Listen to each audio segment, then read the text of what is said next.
네, 안녕하세요. 네, 일주일 만에 뵙죠. 네, OX 다 해보셨나요? 네. 자, 그럼 OX부터, 예. 이제, 벚꽃이 벌써 져요. 벚꽃 언제 필까 막 그런 생각하고 왔는데, 벌써 제 자유로 벚꽃 벌써 다 지고 있더라고요. 네. 1번 보겠습니다. 주거환경, 지난주에 이제 도정법 했죠? 도시및 주거환경 정비법 했는데, 이제 그거 관련해가지고 이제 기출문제 조금 보는 거예요. 자, 1번이요.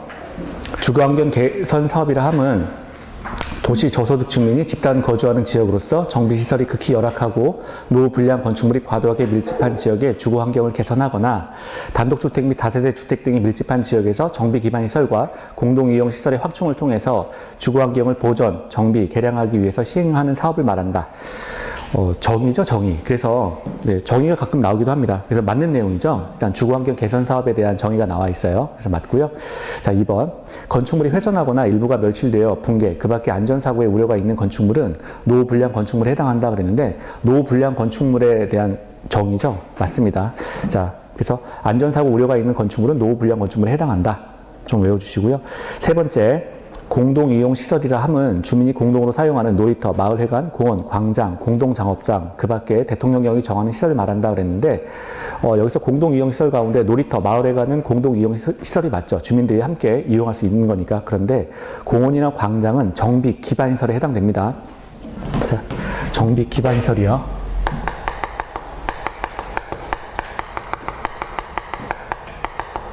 정비, 기반시설 하면 공원하고요. 그리고 광장, 그리고 뭐 상하수도 같은 처리시설 있죠. 상하수도, 공용주차장, 뭐 이런 정도. 상하수도, 그리고 공용주차장. 자, 잘못 썼죠. 공용이에요, 공용. 자, 공용주차장. 공원, 광장, 그리고 공용주차장, 상하수도, 그리고 하나 더 쓰면 공동구도 있죠. 우리 정비 기반시설 가운데 공동구 배웠으니까. 그래서 이건 이제 정비 기반시설에 들어갑니다. 정비 기반시설에 들어가니까 거기 3번에서는 공원하고 광장은 아닌 거죠. 자, 공동이용시설은 이제 놀이터, 마을회관은 맞는데 공원이나 광장은 정비 기반시설에 들어간다. 자, 그리고 4번이요. 주택 재건축 사업에 있어서 토지 등 소유자는 정비구역 안에 소재한 토지 또는 건축물의 소유자와 지상권자를 말한다 그랬는데 우리 재개발은 강북이다라고 했으면 재건축은 강남이다라고 했었는데 그 재건축이 어려운 이유가 일단 그 토지 등 소유자의 범위가 굉장히 작다 그랬죠. 그래서 그 조합원이 되려면 토지 등 소유자가 돼야 되는데 그 재건축 사업에 있어서 토지 등 소유자는 건축물 및 건축물 및 그 부속 토지 소유자로 한정하는 거죠. 건축물 및 그 부속 토지 소유자. 자, 이자로 한정을 합니다. 지금 주택 재건축 사업에 있어서요. 주택 재건축 사업에 있어서 토지 등 소유자의 범위는 건축물 및 그 부속 토지 소유자로 한정하는 거죠. 그러니까 여기가 밑이니까 일정한 대지도 가지고 있고 이 대지 위에 있는 건축물도 이렇게 가지고 있어야 그러니까 건축물도 갑소유고 이 땅도 갑소유야 이제 재건축 사업에 있어서 토지 등 소유자에 해당된다라고 하는 거죠. 토지 등 소유자에 해당돼야 이제 조합원이 될 수 있으니까 재건축을 이제 시행할 수 있다는 거고요. 그래서 이제 강남에서 재건축하기가 그래서 어려운 거죠. 그럼 5번째요. 시장 또는 군수가 정비구역을 지정 또는 지정하고자 하는 경우에는 대통령령이 정하는 바에 따라서 지방도시계획위원회 심의를 거쳐서 지정 또는 변경 지정하여야 한다라고 그랬는데 자, 일단 맞는 내용이죠. 지금 정비구역을 지정 또는 변경하는 주체는 시장 또는 군수가 해당이 되고요. 그리고 지방도시계획위원회 심의를 거쳐야 한다. 자, 그래서 이거 우리 교재에 나와 있는 내용인데 자, 이런 문제도 나온다. 이렇게 보시고요. 맞는 내용이고요. 6번. 도시 및 주거환경 정비 법령상 주택 재건축 사업에서의 안전진단에 관한 설명으로 옳은 것은 자, 안전진단이라는 이제 그 독자적인 문제가 이제 출제가 된 거예요. 그러면 1번이요.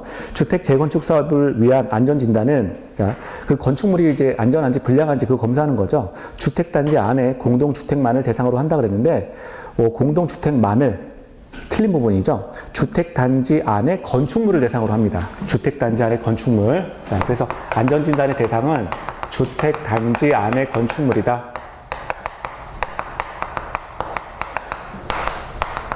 자, 주택단지 안에 건축물이다.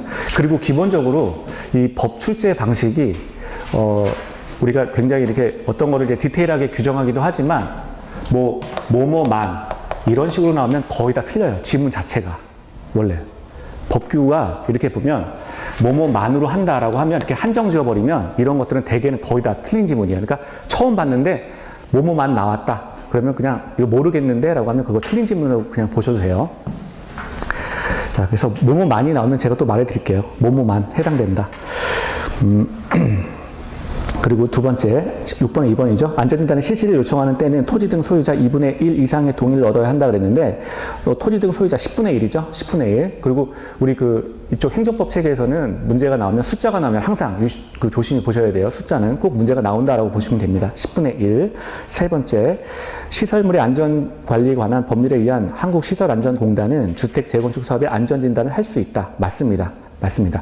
그래서 뭐 할 수 있다 이런 규정 나와도 대개는 맞아요. 거의 맞는 지문이에요. 자, 그러니까 4번.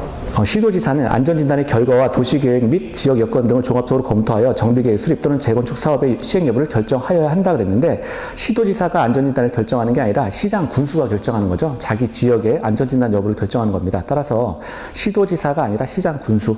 다섯 번째, 주택의 구조안전상 사용금지가 필요하다고 여기도 시도지사가 인정하는 건축물은 안전진단에서 제외된다 그랬는데 시장 군수가 인정하는 거죠. 그래서 안전진단의 결정 주체가 시장 군수다.